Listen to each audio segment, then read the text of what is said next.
الحمدللہ رب العالمین والصلاة والسلام علی سید المرسلین وخاتم النبیین وعلی آلہ واصحابہ اجمعین۔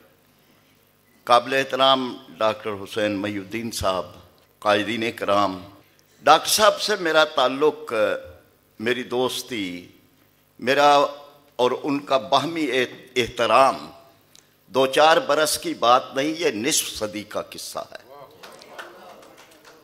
یونیورسٹی میں، پنجاب یونیورسٹی میں ہم اکٹھے پڑھتے بھی رہے، پھر وہ وہاں پڑھاتے بھی رہے، پھر اس کے بعد یہ سارا عرصہ وہ جہاں بھی رہے ان کے ساتھ رابطہ رہا۔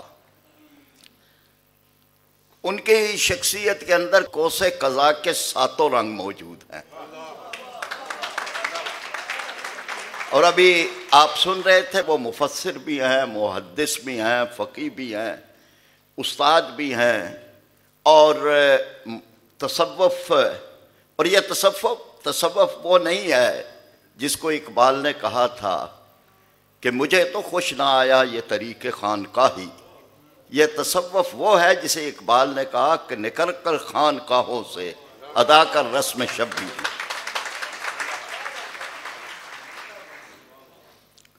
اور سیاست کے اندر بھی انہوں نے حصہ لیا اور بھرپور لیا۔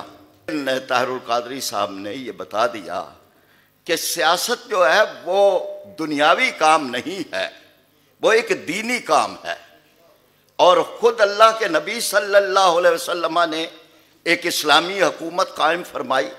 اس لیے یہ بات جو ہے کہ دین اور سیاست کی تقسیم، جیسے اقبال نے کہا ہے کہ جدا ہو دی سیاست سے تو رہ جاتی ہے چنگے دی، یہ آج بھی یہ سلسلے چلتے ہیں۔ لیکن میں ذرا پھر وہی اختصار سے بات کرتے ہوئے، ڈاکٹر صاحب کا ایک اور جو پہلو جس کو ہمیشہ جس کی تعریف کی گئی ہے اور ہم بھی کرتے ہیں کہ مسلکی تنگنائیوں سے نکل کر انہوں نے آفاقی پیغام اسلام کا دیا ہے۔ مسلک کے ساتھ تعلق کو چھوڑا نہیں، وہ تو ہر آدمی کا اپنا، لیکن اسی کے اندر نہیں رہے، بلکہ اس سے بڑھ کر آفاقی۔ پھر ان کے اساتذہ عرب و عجم کے مختلف شخصیات ان کے استاد تھے، پھر خطابت بے پناہ، بڑی خوبصورت خطابت، اور اسی طرح سے جو منہاج القرآن ہے یہ بہرحال ایک ادارہ جاتی کام ہے، اور اس میں بھی پھر آگے جدید ذرائع آڈیو ویڈیو یہ سارے تصانیف یہ ساری سن چکے ہیں آپ۔ 2 باتیں میں مزید عرض کروں گا۔ ایک تو یہ ہے کہ اس وقت جو ایک تصادم ہے مغرب کے ساتھ، اور یہ تصادم مغرب نے شروع کیا ہے، ہم نے نہیں کیا۔ آپ جانتے ہیں کہ افغانستان سے روسی فوجوں کے انخلاء کے بعد ایک اعلان کیا گیا کہ ابھی نیٹو کی فوجوں کو ایک اور مارکا درپیش ہے، پہلے سرخ خطرہ تھا، اب سبز خطرہ ہے۔ یہ اعلان پھر اس وقت رچرڈ نکسن نے کیا کہ پولیٹیکل اسلام دنیا کے لیے خطرہ ہے۔ پھر اسی دور کے اندر فوکویاما کی کتاب دی اینڈ آف ہسٹری اور سیموئل ہنٹنگٹن کی کتاب دی کلیش آف سیولائزیشن آئی سامنے۔ اب یہ مغرب کا چیلنج تھا، اور یہ علمی چیلنج بھی تھا، یہ عملی چیلنج بھی تھا، یہ سیاسی چیلنج بھی تھا، یہ عسکری چیلنج بھی تھا۔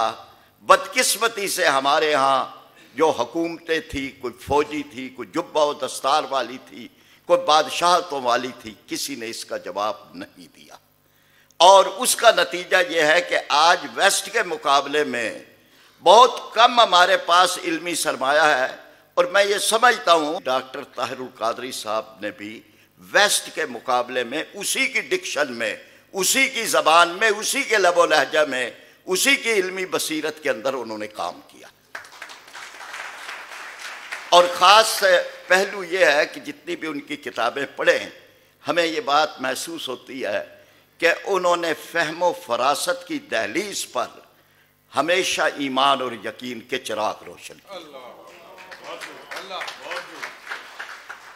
آخری بات مجھے کرنی ہے، بہت اچھا کام منہاج القرآن کا، منہاج القرآن یونیورسٹی کا بہت اچھے سارے کام ہیں. میں اتنی بات کہہ کے بات کو ختم کر رہا ہوں.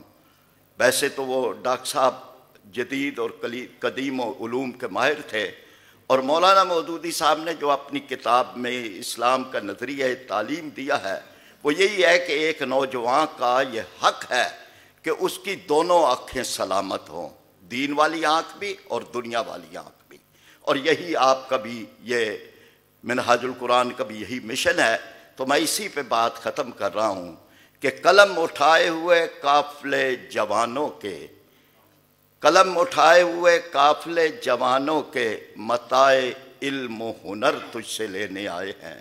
خود اپنی ذات کی تاریکیاں چھٹکنے کو تیرے حضور میں کرنوں کی آس لائے ہیں. تو ان کے بحر کی موجوں میں اضطراب اٹھا، کتاب خواہ ہی نہیں صاحب کتاب بنا.